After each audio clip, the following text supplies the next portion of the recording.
Hey guys, what's up? So, I have been grinding trying to think of a Ruby theory to talk about, and it's been difficult trying to find one that I, really want to talk about that isn't really necessarily, related to the Maidens or magic or anything like that, but it's that's one of the more important, and not necessarily important, but interesting things to talk about in this show, because it's there's so much that can be done with the topic, because magic is such a broad topic, you know what I mean?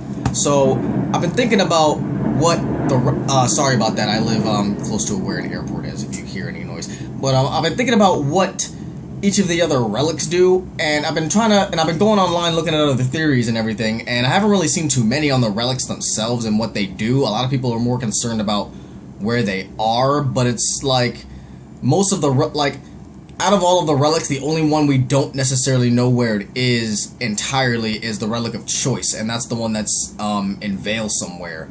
Ozpin knows where it is, but he won't tell anyone, and so it's no one knows where that relic is. And the other two relics, we know exactly where they are. We know that the Relic of Creation is underneath Atlas Academy, and then the Relic of Destruction is underneath Shade Academy.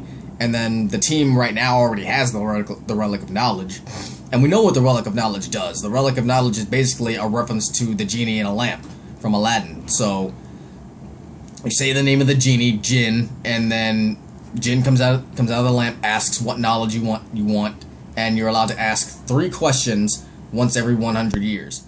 So, she can answer any question you want, but it can only be about it can't be about future events, and you can only ask 3 questions every 100 years. So, there's a time limit, and there's also, an amount limit. So, but then there's also a limitation on the amount of knowledge that you can get, because you can't get told what's going to happen in the future. So,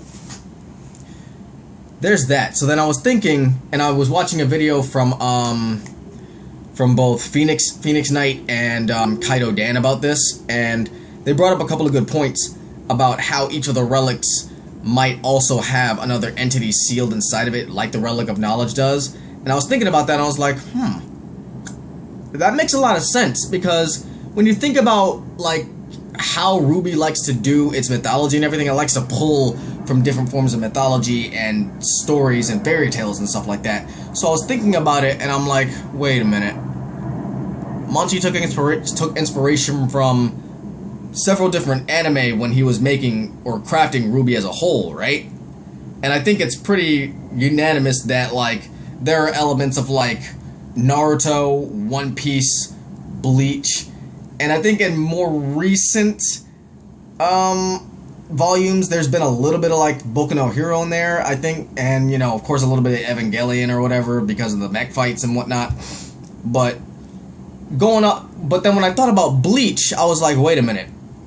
If we're talking about spirits being sealed inside of items, and one of the items is a sword, and the sword represents destruction, if we're going with the reference here, then it would make a lot of sense that, the sword of destruction has a spirit inside of it that's like a warrior's spirit or something like that. You know what I mean? Because the Relic of Knowledge Jinn is not, a relic that can be used to destroy things. She's not something that can be... She's not like the genie in a lamp from Aladdin, where you can ask the genie for a wish and you can be, essentially made into a god, basically, if you wanted to. And, virtually no one could stop you unless they found the loophole in your wish, or they found a way to just turn your wish against you. But with Jinn, it's just she gives you knowledge that you could never possibly have a fathom to imagine to gain, and that's really about it. And then what you choose to do with that knowledge is really up to you. So it's the Relic of Knowledge, in my opinion, is really kind of for the most part, the most useless of the relics, because it's the one with the most drawbacks, it seems, and it's the one that kind of yields the least amount of reward, for the most part. At least that's just how it seems to me. But, going back to the sword, though, if we go off the premise that the sword is going to have some kind of spirit sealed inside of it, I'm not sure what kind of spirit it would be, but I would have to think that it would have to be some kind of... It had to be some kind of warrior spirit, something like, because my theory about where exactly the relic is and how it's hidden, because the Relic of Knowledge was hidden behind a door in a desert. Now that I think about it, you know, Aladdin, genie in the lamp makes sense. It was hidden in a desert in an alternate dimension. Okay, cool, Cave of Wonders. All right, I get that. So then, if we're talking about the sword that was used by the last king of, because the sword hasn't been used since the last king of Vale used it.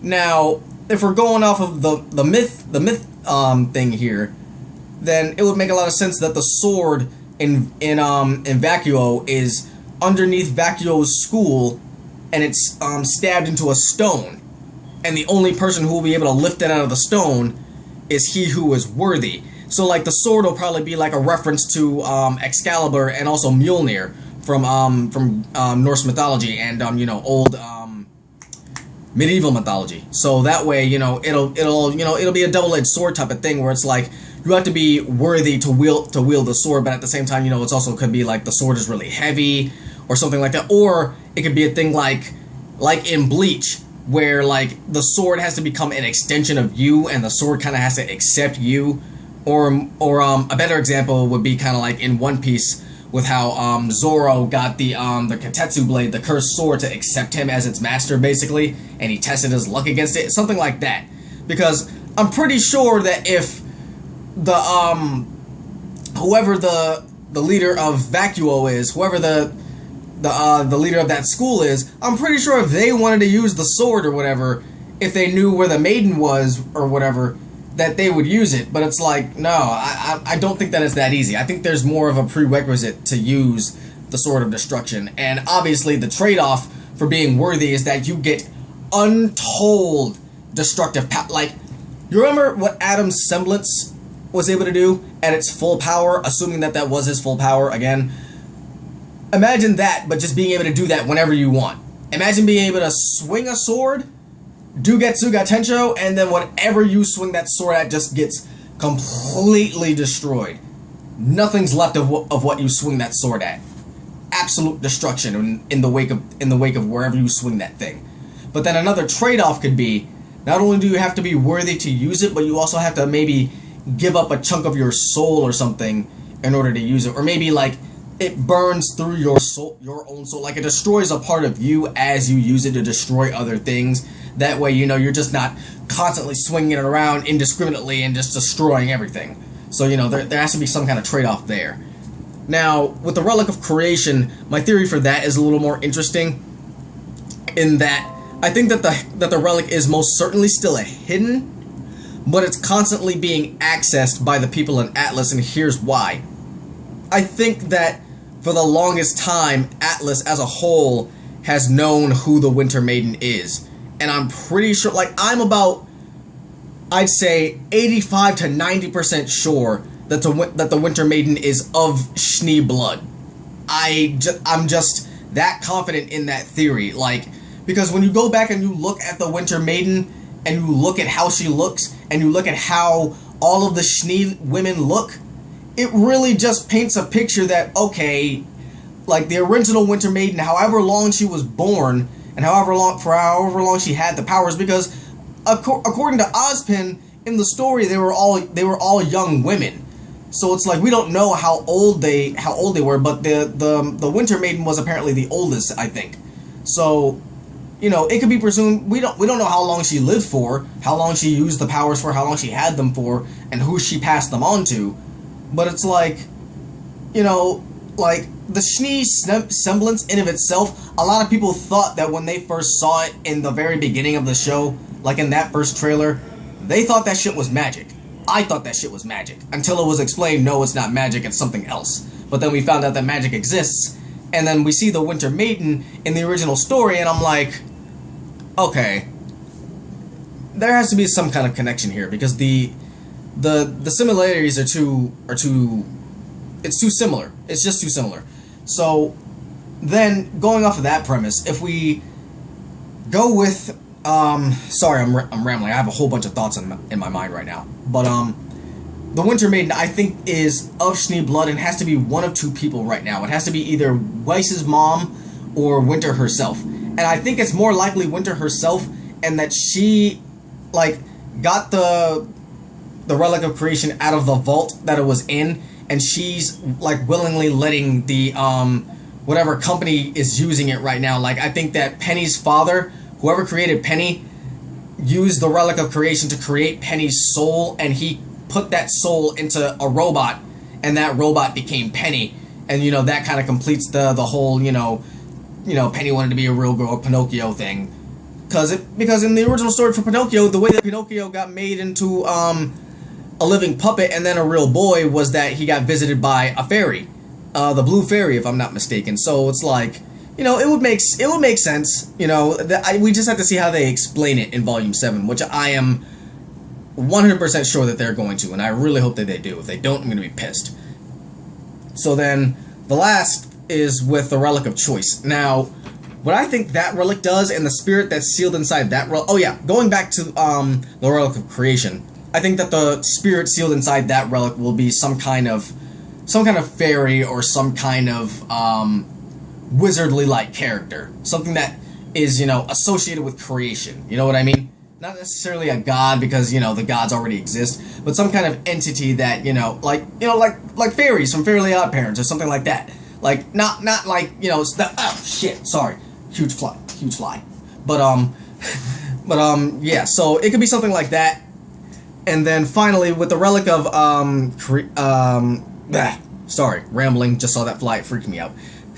With the Relic of Choice, the Relic of Choice, of course, is a crown. And so I think that whoever wears the crown will be able to not necessarily control the choices of others, but they'll be able to make the bet. Like, they'll be able to, like just like with the Relic of Knowledge, be able to ask the crown a question and be like, what's the best possible choice? And the crown will show them two divergent paths, and it'll show them what happens if they make one choice, and it'll show them what happens if they make the other choice. And then it'll be up to that person to choose which choice they want. And then whatever choice they choose, they will be dedicatedly followed to making that choice no matter what. And that's what I think will happen with that. Now, as to the kind of spirit that's sealed inside that relic, I'm not necessarily sure, because I haven't really thought of anything pertaining to you know, what kind of spirits would be sealed inside of a crown. I haven't really thought of anything. Maybe some kind of king. Maybe like something like the wise King Solomon or something like that. That would be interesting. Aside from that, I can't really think of anything else. But that's really all I've got for my theory on the relics as for right now. As for what I think Salem is gonna do with the relics, because I really think it's inevitable at some point that Salem is going to get her hands on all of the relics. And it's like, you know, because like I think that in Volume 7 when she shows up, and I'm pretty sure that by the end she's gonna show up and wreck house. She's gonna show up, and there's gonna be an instance where she gets the Relic of Knowledge, and she's the one to ask the last question, and she asks, where did Ozpin hide the Relic of Choice? Jin tells her because, you know, she has no choice but to tell her. And then Salem finds out where the relic is. She has the Grimm find the relic, and then she somehow gets her hands on the Relic of Creation, and then heads off to send a final assault on Vacuo, and then the final battle of like the entire series takes place in Vacuo, because that was where the final battle of the Great War took place. Like, a big fight breaks out there. Like, the next volume will probably be like nothing but a whole bunch of like different fights and encounters and shit.